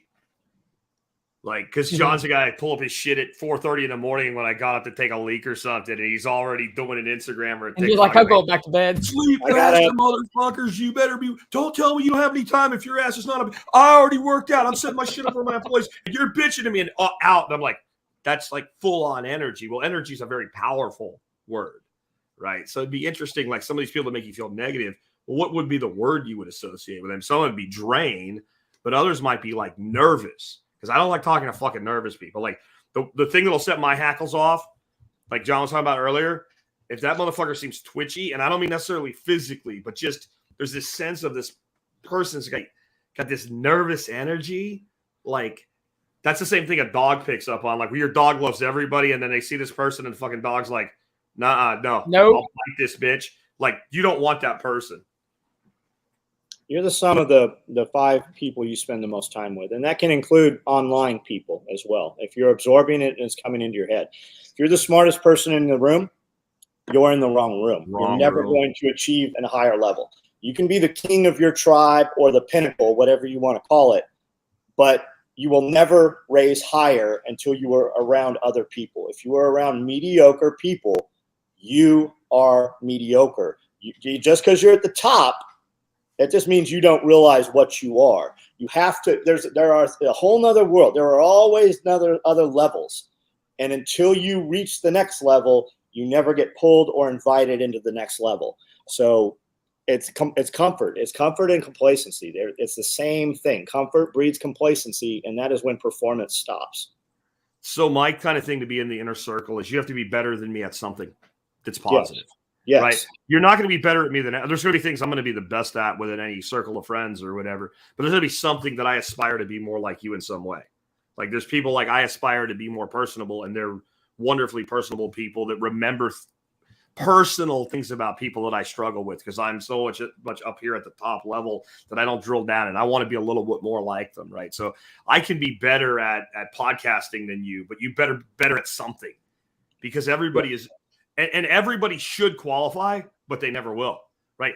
Everybody is a freaking genius at something waiting to tap into it, but I'm looking for the people that figured at least one of those things out and are really doing something with it. And it's not being an egotist or whatever. Like, how many people can you have that you have that relationship with? And I don't know what the number is, but it's not 1,000.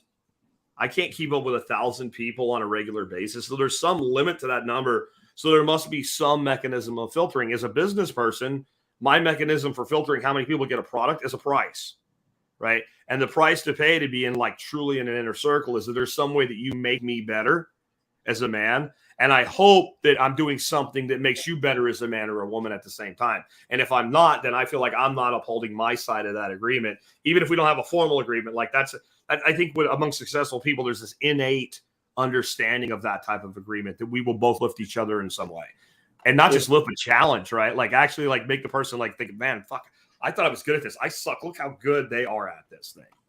If you don't find yourself asking yourself, what the fuck am I doing here with these guys? You need to be with some different guys. I have people in my life that I truly perform. When I do things, I do them in a manner as to what these people will think about how I did it, because I want to be more included with them. I want them to invite me places, right? Pull me up. And then I find myself again, what am I doing here with these people? And if you don't have that, you need some different people. Like that needs to happen occasionally in your life. The more frequent, the better.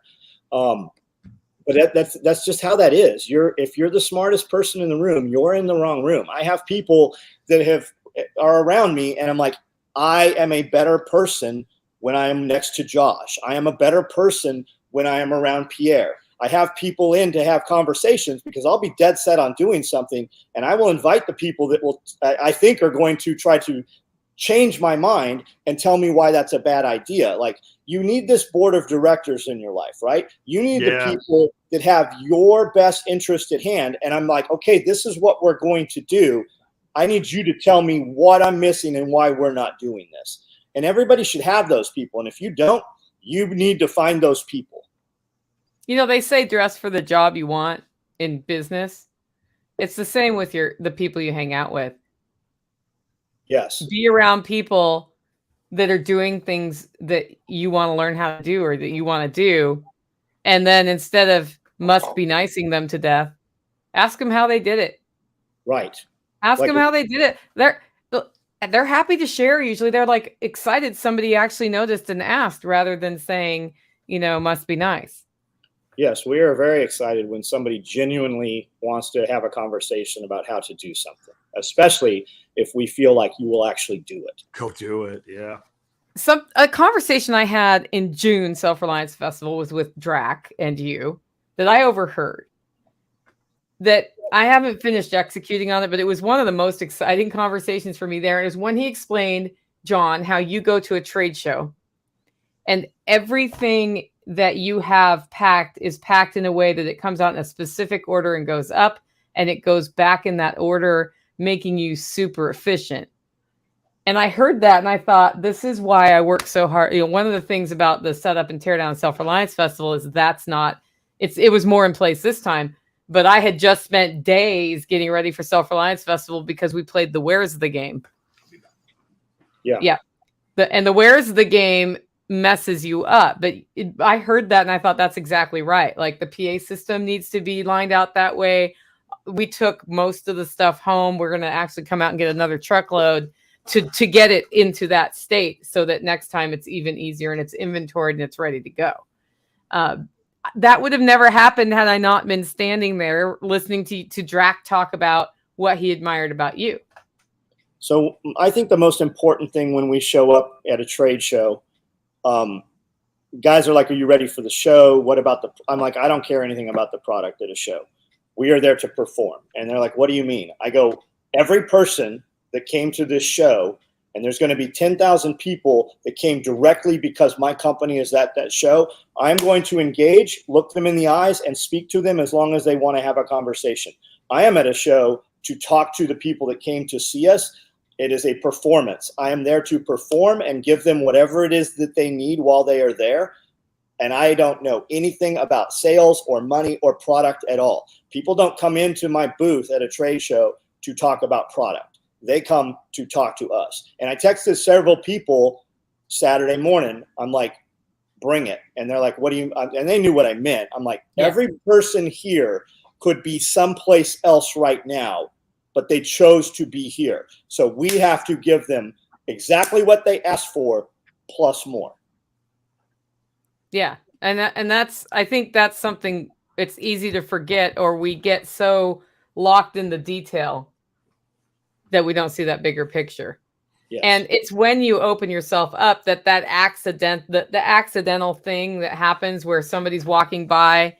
Like I had a guy moved to near Summertown from Washington State, and he said, how do I find community? And I saw somebody else walk by who I knew lived within, an hour, half an hour of him.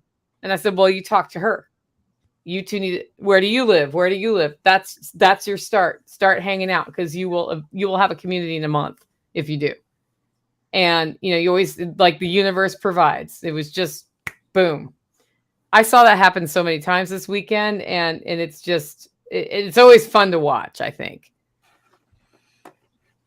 Yeah, do the things that you believe are the right things, show them, and the right people will show up. It's, this weekend, I probably did 50 times when people were like, hey, can I see your rabbit setup? And never did I say no until the very last one at 8:00 at night. Some dude's like, hey, are you kind of a recluse? I'm like, what are you talking about? He's like, well, I want to see the rabbit setup, and I haven't been able to find you. I go, you didn't try hard enough, because I've done it 50 times. I've been standing by the rabbits all day. There's literally only one dude that I didn't do that for, because we were shutting down and I had something I had to do right then. Yeah. But and the real answer is 50 people were able to do what you were not able to do. Yeah. You didn't want it hard enough. That requires getting over the shy too. How do you take positive action when there is anxiety? From Freedom Media Corporation. I don't understand anxiety, so I really can't answer that. Like, I don't know. And you might ask my wife, and she might pinpoint my anxieties. But if you ask me, I don't know I don't think I have anxieties. I don't know. I don't know that I've ever experienced it. I mean, I was federal search warrant, execution, explosives of, CNN 3 days, go to prison, looking at 11 years. I probably had some anxiety right there, but I was on bail for 24 months and really built my life to what I wanted it to be in that 24 months. I would literally forget. And sometimes I'd be out doing things. I'd be like, oh man, I got to go to prison. Maybe I had some anxiety there, but I have zero anxiety now. There's nothing happening in my life compared to what I've already done. So I don't know. John, what's the name of that Star Wars critter that's right by your freeze dryer? Because I forget. A tauntaun. So here's what happened to me last week, because I do get anxiety.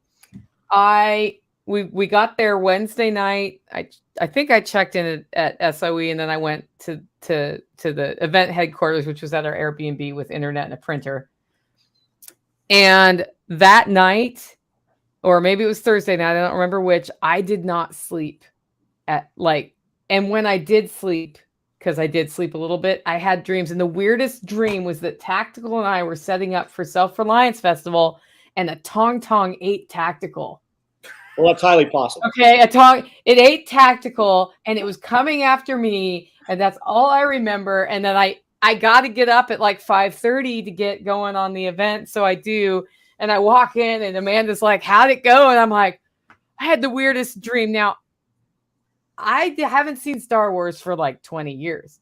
Yeah, because you wouldn't have I had no idea where this Star Wars character came to. And it was like halfway through SRF. So it's like, oh, there's a Star Wars character. And I look, and it's the one from my dream. So somehow in my subconscious, I saw that on Wednesday night. My brain somehow knew that was there. But in answer to the question, I went through all of that And what I did was I got up the next morning when I was supposed to, had a cup of coffee, and went on with my life. And it was actually Thursday night that happened because Jack was already in town because he heard me talk. I was like, I had this weird dream. Let me empower you. Tauntauns are vegans, man. It won't eat tactical. I know, but it ain't tactical. And they ride around them on horses where they're on ice planets. Yeah. And they actually sliced one open and put Luke Skywalker inside. Oh, I remember that. Yeah. And that might be where you got the whole human inside the Tauntaun thing. But it actually. But if anybody was going to be eaten or trampled to death by a large ruminant, it would definitely be tactical. Tactical. So,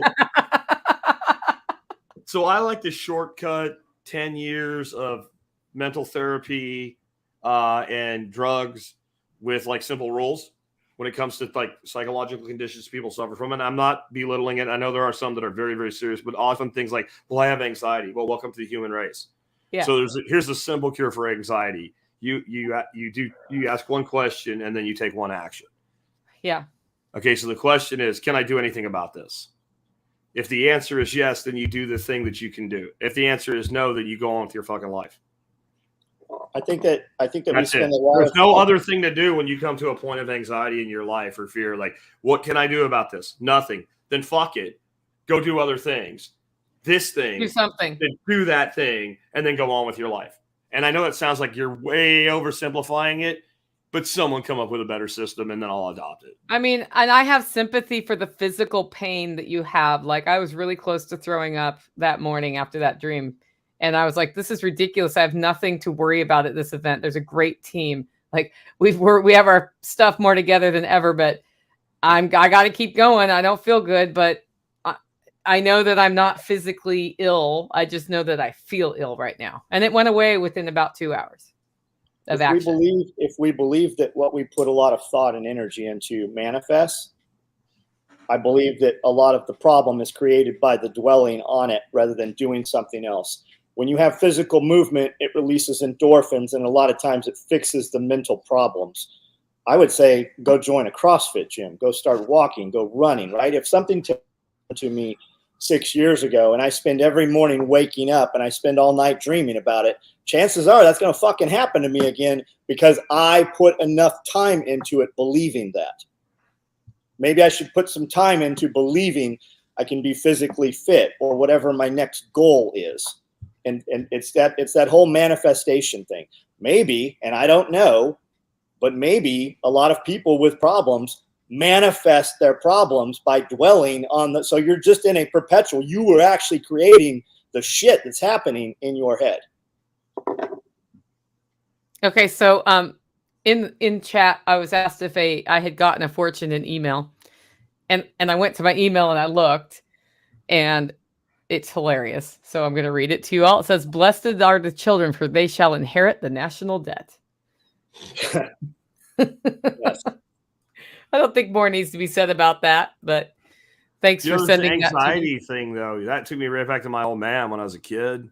And I found out about the national debt. I say kid, like I was in my teens, and I had an economics class, and I found out about the national debt. National debt. And he said, "I ain't paying it. You ain't paying it. We ain't never paying it. Fuck it." Right? That's exactly the rules for anxiety. What can I do about that? Nothing. And we're probably not going to ever pay it anyway. There'll be some sort of economic rebasing. We're never paying that shit off. Aren't we in the middle of rebasing right now? Oh, of course we are. Again. Again. You don't understand how many times we did. 5 times. Like 1913 was the first of 5 rebasings of the dollar. So we won't. I like Lynn Scobie's comment right now. Depression is living in the past. Anxiousness is living in the future. Live in the present. That sounds like a John Willisism. It just does. He's always like, live for now, be in the now. There is only now, and now is always becoming more now. Exactly. It's true. I mean, I can tell you all the cool shit I did when I was 18. I think I've done a lot more cool shit at 45. I mean, there's always them dudes talking about that football game they played, and you're like, that was more than half of your life ago.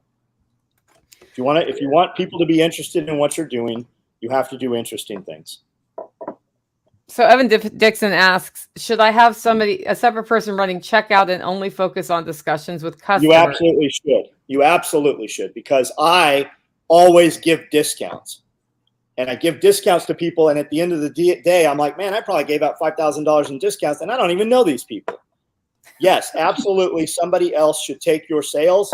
You can talk about it. You are the front man. They are there to get the knowledge from you. Somebody else who is not you, who is going to charge exactly what is in your Shopify store or whatever program and apply zero discount. You don't ever discount anything. You don't ever put anything on sale. You can up value, you can add to, but do not like there's always like Andy Frisella talks about that a lot, Evan. So you have a lot less money at the end of the show and you don't even know the person that you gave those discounts to. You only have a finite amount of product. I know that you sold almost everything you brought. Yes, and that's the nice thing about it. You will see, I will talk to people, but Cody or Amanda does the sales, or whoever we take to a show that handles the sales, somebody who is not me. Yeah, I had that. So at the Exit and Build Land Summit in May, Jack was there and he watched this go down. I had a booth. I'm also speaking at the event. When you speak at the event, people want to talk to you about things. And despite the fact that Jack required that people buy coffee for me on their way out to be able to ask him more questions, I did shitty at that show. And the reason I did shitty is somebody had to take the money and everybody who bought coffee to me wanted to talk for 5 minutes and the people waiting in lines went away.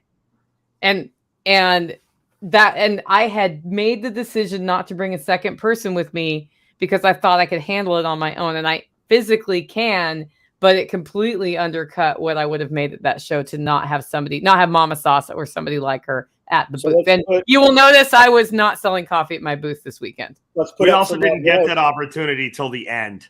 That's what really screwed that up. Like, I didn't even realize she wasn't selling well. I'm like, shit, if I knew that, I would have done that shit on day one. Put up red ropes, funnel them through. You want to talk to me, you got to go through the line first.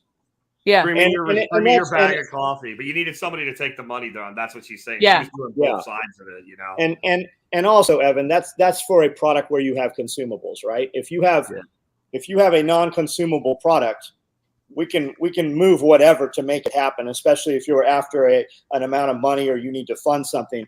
But on a consumable product, you have a finite cost on it. And if it is selling, do not put it on discount. And if it's not selling and you need it to sell, then we can be creative with that. But your product sells everything. Evan sold all the shit he had to bring here before he ever got here and had to bring more stuff. That was pretty cool. It gets me, like, when I do my workshop, it's a very finite number of seats, right? So even though it's a non-material product, it's a finite thing. And you'll say, like, it's going to sell out in 5 minutes, half an hour, or something like that. And if you have people like, well, if I do a couple, can you do a discount for couples? Really? Like, you eat the same amount. Yeah. Well, and why would you, even if they didn't, why would I discount something that sells out, you know, in an hour or less? Why would you, like, that's just a bad business decision, you know, like really terrible business decision to do that, because then what you're doing is you're diluting what you're selling to the people that paid full price, right? Like, I have a certain obligation when you come here of what I need to do for you. And that's why I have these very clear rules of, like, your happiness, subject to not being a loon or something, is my responsibility from the minute you walk in my gate till Sunday morning when I tell you get the fuck out, right? Like, that's my job. So when people are like, well, can I get a shuttle to the airport? No, there's a 3-acre space that you're allowed on. And when you come through that gate, baby, it's on me to deliver what I promised. And the second you walk on the other side of it, you're a grown-ass man or woman. You're on your own. And in the beginning, I think people didn't really take to that because they were so used to events where they organize that. And I'm like, look, I have a group for you. You guys can coordinate. You're adults. You do it on your own. And that way, I'm not trying to balance two sides of a moving part. Like, I have my thing, my wheelhouse of what I do. And I think a lot of, like, that's an analogy to a lot of businesses. Like, you need to know what it is that you do and what you're responsible for. And, like, so if you sell a product and it could have a consulting component with it, that's a different thing. And either you let somebody else do it or you charge for it. I'm not going to spend 4 hours consulting with you on a product you pay me $200 for, because you can't get an hour of consulting for me for $200. We're not even in the, like, I don't even want to do it, but we're talking thousands of dollars before I even talk about consulting on something. Yeah. I always, I've been growing. Go ahead. I always put a price on it that I think they won't take. And then they always accept it. That sucks. I've done that. Like it's 10 grand. Okay. Shit. Now I gotta do it. I mean, choose a price you're happy to do the work for, Jack. I have been growing hollow roast seriously for 5 years, since my first presentation at Jack Spirko's workshop. Launched it right after that. I'd already been selling coffee, and my coffee has been on sale at a discount 0 times. Now, if you log into Jack's MSB, there is a coupon code. I will work with personalities, right? But I have never had a Black Friday sale, because then I thought it would dilute the brand. It would. It would. So what you have with me, or anybody else you ever do it with me, is you have a fixed cost advertising program. Yeah. That's what a discount through a private membership club is. It's not really a discount. It's a fixed cost advertising program. So if you were going out buying Google AdWords, for instance, and pushing traffic to your site, you wouldn't say that you're discounting because you're spending money on marketing and advertising, but you'd have a variable cost depending on how well your traffic converted, where when you do a discount agreement with a private membership association, you have a fixed cost of acquisition for customers, and you're in control of that. You decide what that number looks like. But my first piece of advice to you was? Raise my prices. And did I know what your price was? Yes. I did not. Oh, I thought you did. I guess you didn't listen to my presentation. Like my first time that I told you to raise your price, I didn't even raise your price $2, and I went like this. Yeah. I said nothing. Yeah. I actually bit my lips. Like, just raise your price $2 right now. Like, I don't need to know. The fact that you were selling the way you were before you had any real traction meant that you were undercharging. I had breakfast with James Yeager for 3 years every morning. And there was 100 times probably when guys would be grumbling about needing more money or whatever. So we'd talk about their product. It was oftentimes knife makers. Do you sell everything you make? Does it sell out in 5 minutes? Raise your prices. And James would get all serious. He's like, you know what happened every time I raised my prices? And the first few times I'm like waiting to hear what this was. He's like, I made more fucking money. And that was always the answer. It wasn't some deep shit. Like if you can't get enough of it, raise the price, deal with higher end customers. Well, and so you'll either make more money or you'll make the same amount of money doing less work. Yep. And both of those are good things. Like I would rather sell less units of something and make the same profit. Right. Because I will also do a better job of taking care of the customer before, during, and after the sale, because I'm spread less thin. And like this whole goal, so one of the things I learned when I kind of moved into the business space when I skipped university was, the concept of a pricing curve. And if you price a product perfectly, you'll be on the backside of the curve. And what I mean by that is if you charge so little for a product relative to what it is, nobody will buy it because they assume it's dog shit or it wouldn't be that cheap. And as you start increasing the price, you'll sell more, you'll sell more, you'll sell more, you'll sell more, and you'll hit a peak.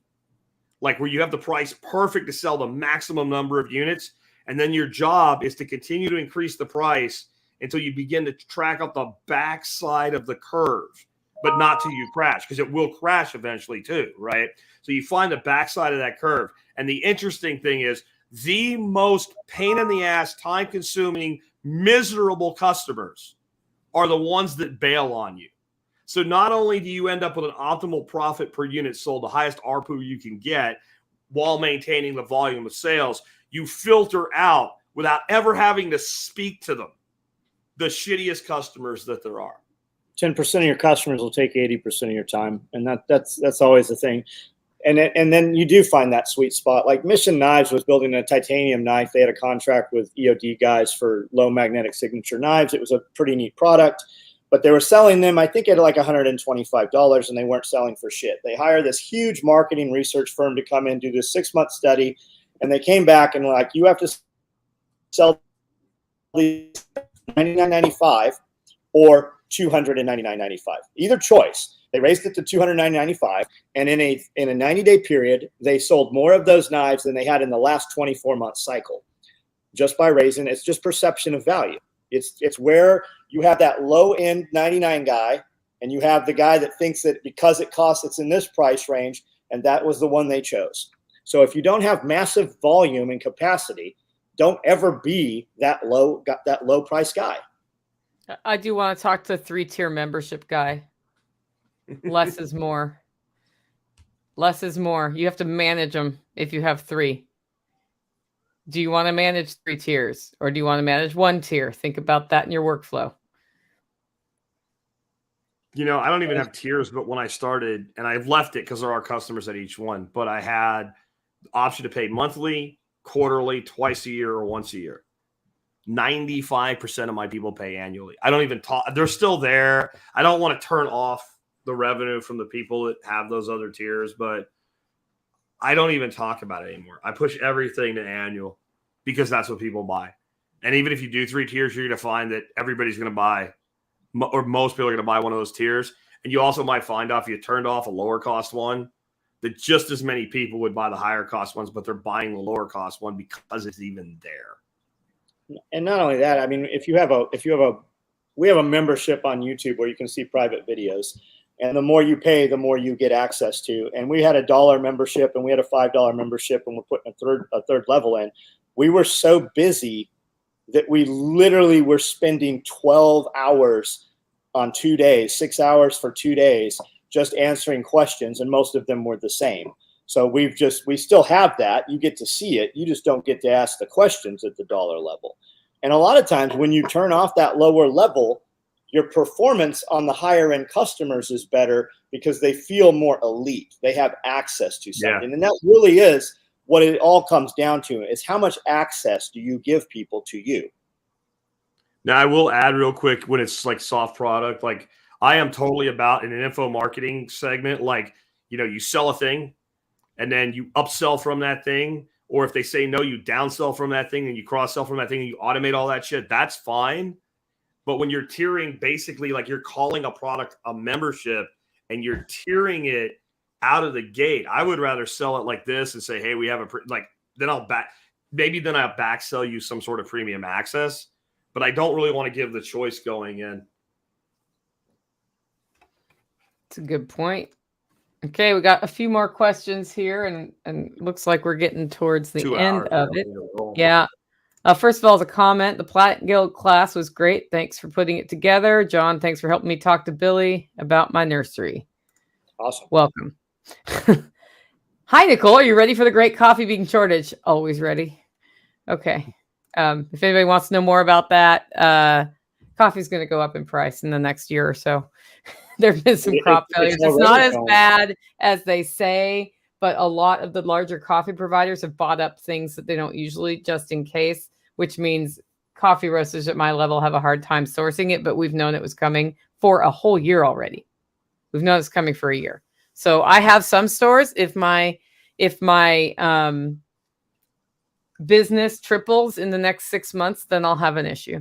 But I won't be sad if it triples in the next 6 months. Survivalizer, talking about your tiers and having that higher level so it pushes people, you might find that a lot of people will just accept that. We put something called Expensify on some of our products when we would put new products out. And all it did was cost, you know, whatever the cost was, we usually added it about 20% more. So you would pay us 20% more, and it literally did nothing. Tons of people gave us the 20% more. Nobody ever asked what they got. They just did it. So we have an app embedded in our shop where you can tip us. Now it only lets you tip up to, I think, 20%. I wholeheartedly believe people would tip 30, 50 if they would let it. I guess it has to do with money laundering or something why they don't. But I am always very amazed when I look through the orders how many tips are on there. Now we always try to put something in there for the tip, like we do try to, but that's not agreed upon. They just do it. So if you give the people ability to give you money, many of them will give you money because they believe in what you're doing, or maybe in their head they hope they're going to get a better performance or something perhaps. But if you have the ability for them to give you money and make it easy for them, they will do it. Funny how that works. Okay, I've got a last question here. Is there a date for the next Self-Reliance Festival? John, is there a date? Yes, and everybody asks me that, and I say there is, and I don't know when it is. How do they find out the date, John? I don't know if we had a website. It's in March. March what? It is March 25 and 26. I know the date. I needed to double check. So there are some other festivals that we all ended up next to each other that we don't necessarily want to do that. So it is possible that date would shift a little bit, but I have already sent it out to folks. And nobody said no. So I'm locking it at that weekend of March 26th. And unless I find out, I put it on top of, Spag's event or something. So now just to brag about this a little bit as well. There are people that had events much larger than our event and presented and then shot in here and presented at our event. They literally drove multi-states from their own event to come and be at our event. Yep. And we appreciate that.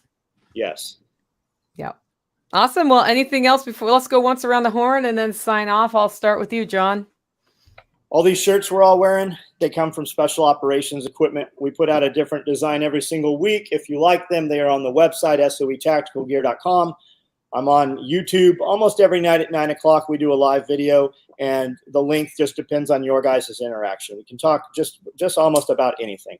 Instagram and TikTok are very different content, short form content, stuff you won't see other places. And that's it. Jack. You can find everything survival podcast related at tspc.co. That'll just redirect you to the survivalpodcast.com, but you can type less letters and spend your time doing something else. You find everything we've been doing almost 15 years now, over 3,700 episodes.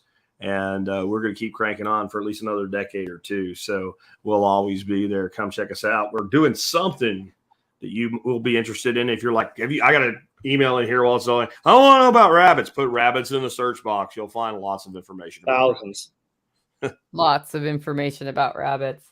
Guys, I do a podcast. It's called Living Free in Tennessee, and it's on any podcatcher that I have learned about. If it's not on yours, let me know, and I will do what I can to get it on there. livingfreeintennessee.com is the website. And I do have another class coming up this fall, October 28th and 29th. We are doing a food forest install. This is an event where there's camping on site. Nick Ferguson's teaching the class. We're talking about how we came up with the plan for it and why it took 5 years in my permaculture plan to figure out the where and how of it so that you understand what we considered. And we feed you 3 meals a day and have a pretty good time. So if you're interested in a ticket for that, that's at livingfreeintennessee.com. On the cell phone, scroll down a couple posts. It's there on your computer. It's on the right-hand side. I've got a few tickets left, not many. We're almost sold out, but that's my next focus for the month. Thanks for joining us, and we'll see you next week for the usual